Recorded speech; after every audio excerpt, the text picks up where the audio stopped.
Hello friends, welcome back. आज हम लोग स्टार्ट करेंगे सपोर्ट रेजिस्टेंस क्या होता है। ओके, और इसमें समझेंगे कि सपोर्ट रेजिस्टेंस कैसे बनते हैं और कौन कौन से टाइप के सपोर्ट रेजिस्टेंस रहते हैं और कौन कौन से हम लोग मेजरली यूज़ करने वाले हैं मार्केट में। ओके, तो चलिए शुरू करते हैं। कोई भी एरिया जहाँ पे बाइंग प्रेशर हो उसे हम लोग सपोर्ट बोलेंगे। ये देखिए, यहाँ से मार्केट ऊपर गया है, यहाँ से भी ऊपर गया है, यहाँ से भी ऊपर गया है, तो ये जो पॉइंट्स हो गए ये हमारे सपोर्ट रहेंगे। ओके, तो इन पॉइंट्स को ज्वाइन करेंगे तो हम लोग एक सपोर्ट लाइन मिल जाएगा। तो इस लाइन को हम लोग सपोर्ट लाइन बोलेंगे। सिमिलरली रेजिस्टेंस एरिया क्या होता है? रेजिस्टेंस जहाँ सेलिंग चालू होता है, जहाँ पे सेलिंग प्रेशर ज़्यादा रहता है, जहाँ पे सेलर्स बैठे रहेंगे एक्टिवली, उसे हम लोग रेजिस्टेंस एरिया बोलेंगे। तो यहाँ से मार्केट नीचे आया है, यहाँ से मार्केट नीचे करेक्ट हुआ है, तो ये हो गया हमारा रेजिस्टेंस पॉइंट। यहाँ पे जब भी आएगा तो हम लोग को यहाँ पे सेलिंग करना है। सपोर्ट पे बाइंग करेंगे, रेजिस्टेंस पे सेलिंग करेंगे। जैसे ही अगर ये रेजिस्टेंस टूट जाता है, रेजिस्टेंस टूट जाने का मतलब जैसे ही ये हमारे चार्ट ने इसको क्रॉस कर दिया ऊपर यहाँ पे, तो ये इसको बोलेंगे रेजिस्टेंस हमारा टूट गया है। तो जब भी रेजिस्टेंस टूट जाएगा तो सपोर्ट बन जाएगा। मतलब ये रेजिस्टेंस था, अब ये एज अ सपोर्ट एक्ट करेगा। ये देखिए, यहाँ पे आया, टच हुआ, फिर यहाँ पे बाउंस हो गया, यहाँ पे आया, टच हुआ, फिर यहाँ पे बाउंस हो गया, यहाँ आया, टच हुआ, फिर बाउंस हो गया। तो ये अब ये सपोर्ट बन जाएगा। पहले रेजिस्टेंस, तब सपोर्ट बन गया। तो यहाँ पे मार्केट ऊपर चला गया और यहाँ पे देखिए, यहाँ से सेलिंग स्टार्ट हो रहा है, यहाँ से सेलिंग स्टार्ट हो रहा है। तो ये अब रेजिस्टेंस लाइन बन गया हमारा, ये रेजिस्टेंस एरिया बन गया।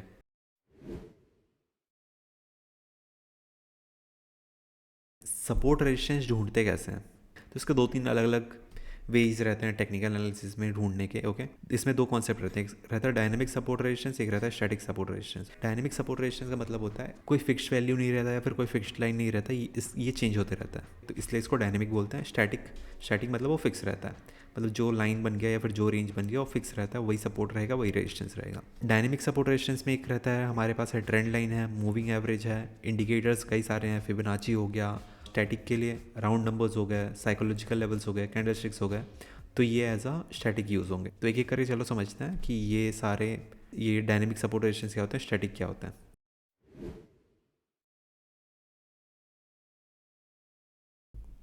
ट्रेंड लाइन, जैसे हमने पिछले लेसन में भी एक बार स्लाइटली डिस्कस किया था, कि मार्केट के डायरेक्शन को बताता है।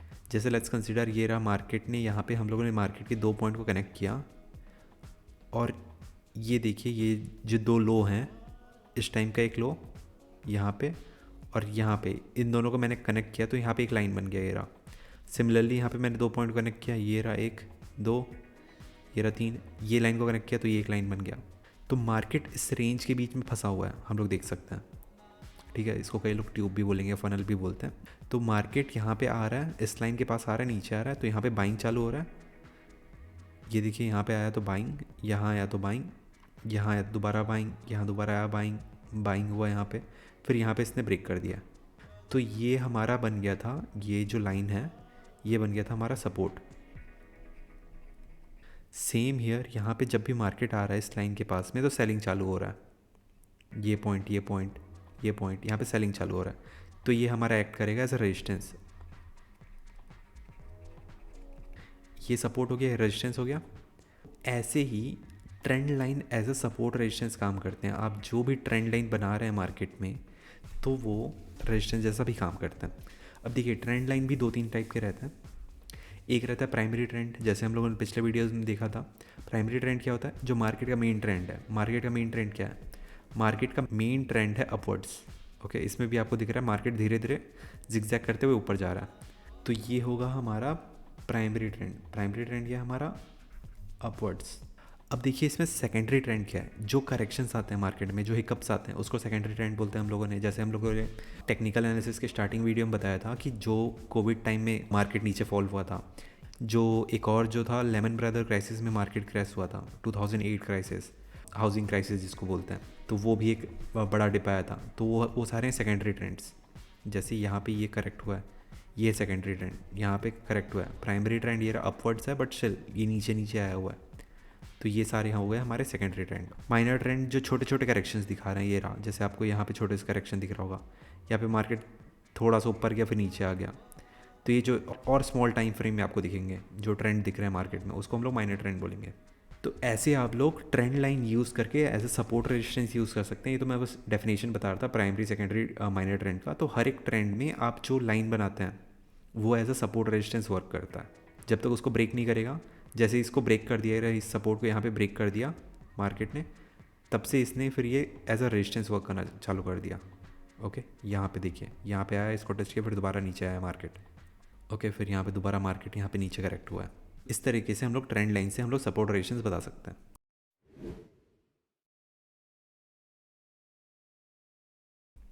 Moving average 21, moving average 50, moving average 100, 200 आप लोगों ने बहुत सुना होगा मार्केट में, अगर आप लोग पहले से हैं तो इसका एक बार मतलब समझते हैं क्या होता है। मूविंग एवरेज हम लोग को एवरेज बताता है प्रीवियस कैंडल का, जितने भी हम लोगों ने काउंट लिया है यहाँ पे, जैसे प्रीवियस 21 कैंडल्स के एवरेज को ये लाइन दिखाएगा। ये लाइन जो यहाँ पे आपको रेड लाइन दिख रहा है, ये प्रीवियस कैंडल के क्लोजिंग के एवरेज को ये रिप्रेजेंट करता है। मूविंग एवरेज 21 का मतलब है कि 21 कैंडल्स का क्लोजिंग का एवरेज। तो मार्केट में आप देख सकते हैं जब भी ये मूविंग एवरेज के पास में है, मार्केट यहाँ से बाइंग चालू हुआ है, मार्केट अप ट्रेंड में है। मार्केट जब भी यहाँ पे मूविंग एवरेज के पास में है, यहाँ पे बायर्स बैठे हुए हैं।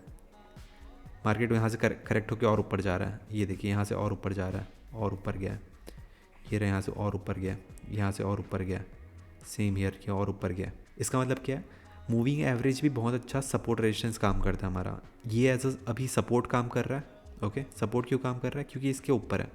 अगर ये कैंडल्स इसके नीचे रहेंगे तो एज अ बहुत अच्छा रेजिस्टेंस भी काम करता है। चलिए अब समझते हैं ईएमए का मतलब क्या होता है। इसके लिए आपको एक कॉन्सेप्ट समझना पड़ेगा कि हर एक कैंडल का वेटेज अलग रहता है। जितना रीसेंट कैंडल, उतने अच्छे तरीके से आप बता सकते हो मार्केट का डायरेक्शन किधर होने वाला है। यहाँ तक मार्केट है, लेट्स कंसिडर करके चलते हैं। यहाँ तक, इसके आगे मार्केट लेट्स कंसिडर बना नहीं है, इसके पीछे का ही मार्केट है यहाँ तक, और ये लास्ट कैंडल बना हुआ है ये वाला। आपको कौन सा कैंडल सबसे ज़्यादा हेल्प करेगा मार्केट में आगे का डायरेक्शन क्या होने वाला है प्रेडिक्ट करने के लिए, वो होगा सबसे रीसेंट वाला। उससे स्लाइटली लेस इंपॉर्टेंट रहेगा उसका पीछे वाला, उससे और लेस इंपॉर्टेंट, पीछे पीछे पीछे करके इंपॉर्टेंस कम होते जाता है सारे कैंडल्स का। जितने पुरानी कैंडल्स उतना इंपॉर्टेंस कम हो जाएगा उसका। इसलिए एक वेटेज फैक्टर इसमें मल्टीप्लाई होता है। जब हम लोग मूविंग एवरेज निकालते हैं तो एक्सपोनेंशियली इसका वेटेज कैलकुलेट होता है। आप लोगों को कैलकुलेशन में जाने की ज़रूरत नहीं है, ठीक है, बस आप इतना समझ लीजिए। फर्स्ट कैंडल का वेटेज ज़्यादा रहता है, इसलिए हम लोग एक्सपोनेंशियल मूविंग एवरेज निकालते हैं। इसको फर्स्ट कैंडल को ज़्यादा वेटेज, स्लाइटली सब कैंडल्स को कम कम वेटेज देते जाते हैं। ओके, उसके हिसाब से हम लोग एवरेज निकालते हैं। तो आपको मार्केट में मूविंग एवरेज से ज़्यादा एक्सपोनेंशियल मूविंग एवरेज यूज़ होते हुए दिखेगा, ठीक है। आप लोग को इसका टेंशन लेने की ज़रूरत नहीं कि कैसे निकलता है, क्या निकलता है, क्योंकि ये ऑटोमेटिकली सिस्टम कैलकुलेटेड रहता है। तो फिर आप लोग को उतना वो देखने की ज़रूरत नहीं है। ये लाइन आपको ऑलरेडी इंडिकेटर्स में फ्री में मिल जाएगा, आपको ड्रॉ करने के लिए तुरंत वो ड्रॉ हो जाता है। ट्रेडिंग प्लेटफॉर्म में देखते हैं मूविंग एवरेज कैसे बनता है। तो ये रहा, यहाँ पे डिस्प्ले में आया मैं, स्टडीज़ में आया मैं। ये कई सारे प्लेटफॉर्म में अलग अलग नाम से रहेगा, किस में स्टडीज़ रहेगा, किस में इंडिकेटर्स रहेगा, किस में फंक्शंस करके लिखा रहेगा। तो आप वो सर्च कीजिए, अलग अलग प्लेटफॉर्म में अलग नाम रहता है। जैसे ये अपस्टॉक्स में ये स्टडीज़ लिखा हुआ है, जीरोधा में आपको ये इंडिकेटर्स मिल जाएगा शायद, या फिर फंक्शंस लिखा रहता है। इसमें आप सर्च कीजिए मूविंग एवरेज, ये रहा मूविंग एवरेज, 50 कैंडल्स का मूविंग एवरेज बन गया। ये देखिए MA50 लिखा हुआ है। अब इसको हम लोग कर देंगे एक्सपोनेंशियल, तो ये हमारा एक्सपोनेंशियल मूविंग एवरेज बन गया। अब देखिए यहाँ पे मार्केट जब भी यहाँ पे आया हुआ है मूविंग एवरेज के पास में, तो यहाँ पे बायर्स बहुत एक्टिव हैं, तो यहाँ पे बार बार मार्केट को बाउंस करके ऊपर लेके जा रहे हैं। तो ऐसे ही यूज़ होता है हमारा मूविंग एवरेज। तो अगर आपने यहाँ पे इन्फोसिस को खरीदा रहता 624 में, आपको यहाँ पे आराम से आपको बहुत अच्छा खासा गेन हो सकता था। यहाँ तक हाई आया मार्केट उसके बाद। देखिए ऐसे ही कई सारे अलग अलग मूविंग एवरेज हैं मार्केट में, और भी आपको मिल जाएंगे। जनरली जो मार्केट में मैं यूज़ करता हूँ वो 21 हो गया, 50 हो गया, 100 हो गया, 200, ये चारों से मेरा काम हो जाता है। बट मार्केट में आप धीरे धीरे आएंगे तो आपको और भी कई सारे मूविंग एवरेज मिलेंगे। आप लोग को ये मेमोराइज़ करने की ज़रूरत नहीं है, बस एक बार ध्यान से देख लीजिए कि क्या क्या ये मूविंग एवरेज यूज़ होते हैं। आप इसमें से 2-3 यूज़ कर सकते हैं। 21 आपको बहुत ज़्यादा यूज़ आएगा, 21, 50 और 200 मेजर में मेरा यूज़ होता है एज अ स्विंग ट्रेडर।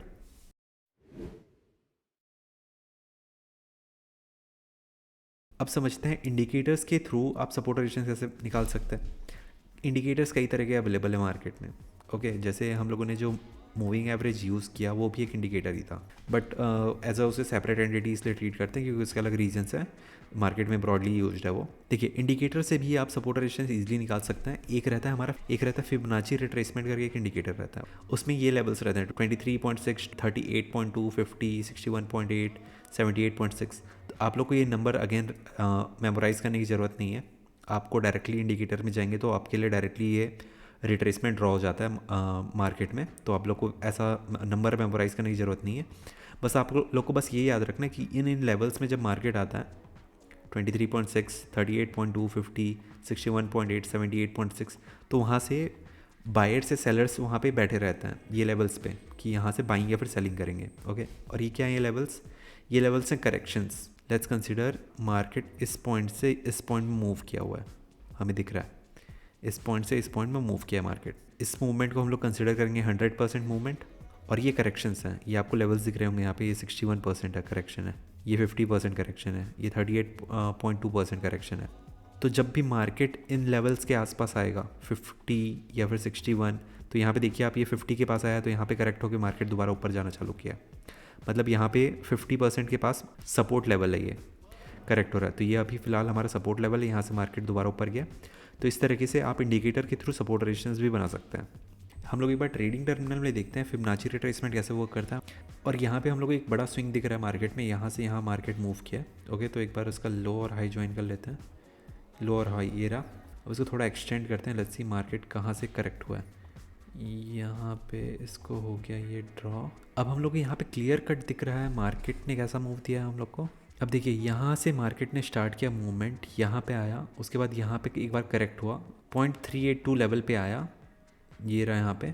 फिर यहाँ से दोबारा बाउंस हुआ, फिर दोबारा करेक्ट हुआ, और यहाँ पे कहाँ पे आया 0.5, ये हो गया हमारा 50% करेक्ट होने पे।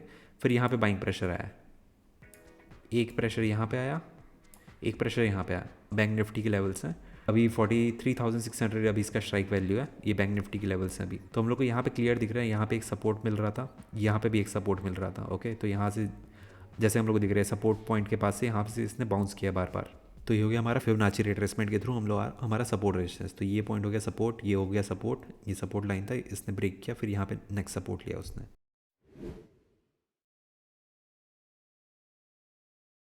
अब आते हैं हमारे राउंड नंबर और साइकोलॉजिकल लेवल्स। साइकोलॉजिकल लेवल्स वो सारे लेवल्स रहते हैं, वो सारे नंबर्स रहते हैं जो इजी टू रिमेंबर रहता है, जो हमारे ब्रेन में इजीली कैच हो जाता है। जैसे मल्टीपल ऑफ 100 सबको इजीली कैलकुलेट करना आता है, सबको इजीली विजिबल रहता है। आप कुछ भी खरीदोगे तो मतलब ट्राई करते हो मल्टीपल में ही खरीदो। जैसे आप 10 रुपये खरीदोगे, 20 रुपये खरीदोगे, 100 रुपये खरीदोगे, कोई नहीं जाता मार्केट में बोलता है मेरे को 98 रुपीज़ का चाहिए, ये आप मोल भाव करके।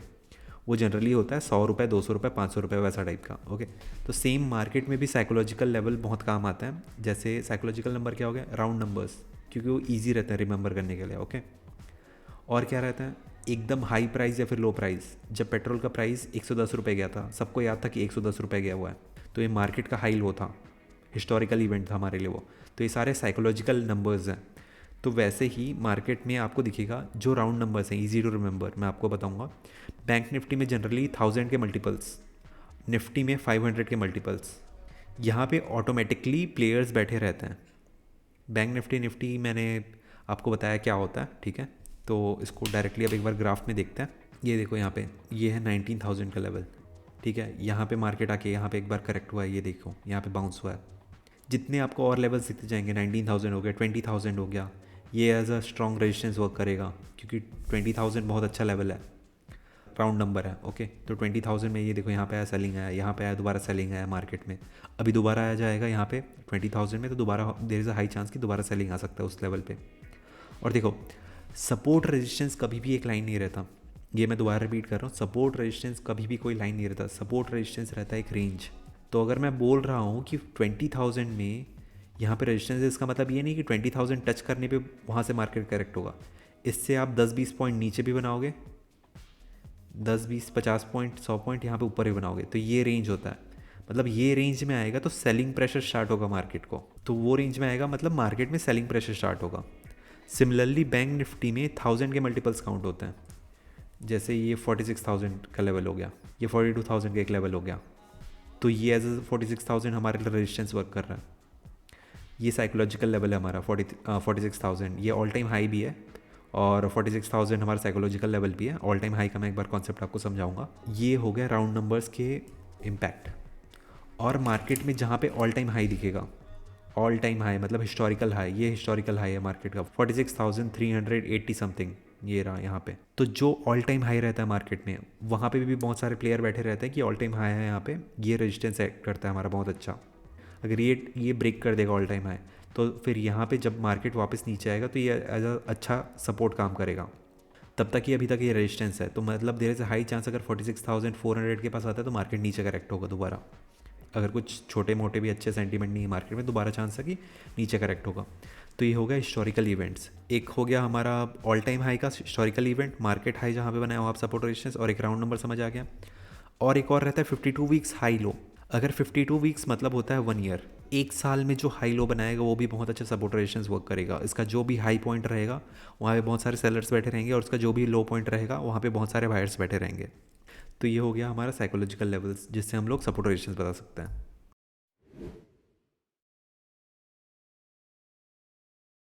कैंडल स्टिक से भी आप इजीली सपोर्ट रेजिस्टेंस देख सकते हैं। हम लोग जितने भी कैंडल बनते हैं उसका हाई पॉइंट एक्ट करता है एज अ रेजिस्टेंस, और लो पॉइंट एक्ट करता है एज अ सपोर्ट। ये तो आप बोलोगे कि हर 5 मिनट में कैंडल्स बनते रहता है, इसलिए हर कैंडल के अलग अलग इंपॉर्टेंस रहता है। तो इसलिए मैंने यहाँ पे कुछ लिस्ट कर दिए हैं कौन कौन से कैंडल का मेजर रहता है। देखिए, प्रीवियस डे का high low as a support resistance बहुत अच्छा वर्क करेगा। प्रीवियस वीक का हाई लो सपोर्ट रेजिस्टेंस अच्छा वर्क करेगा। प्रीवियस डे तो चलो ठीक है, प्रीवियस वर्किंग डे हो गया। प्रीवियस वीक कहाँ से कहाँ काउंट होता है इसमें मार्केट में?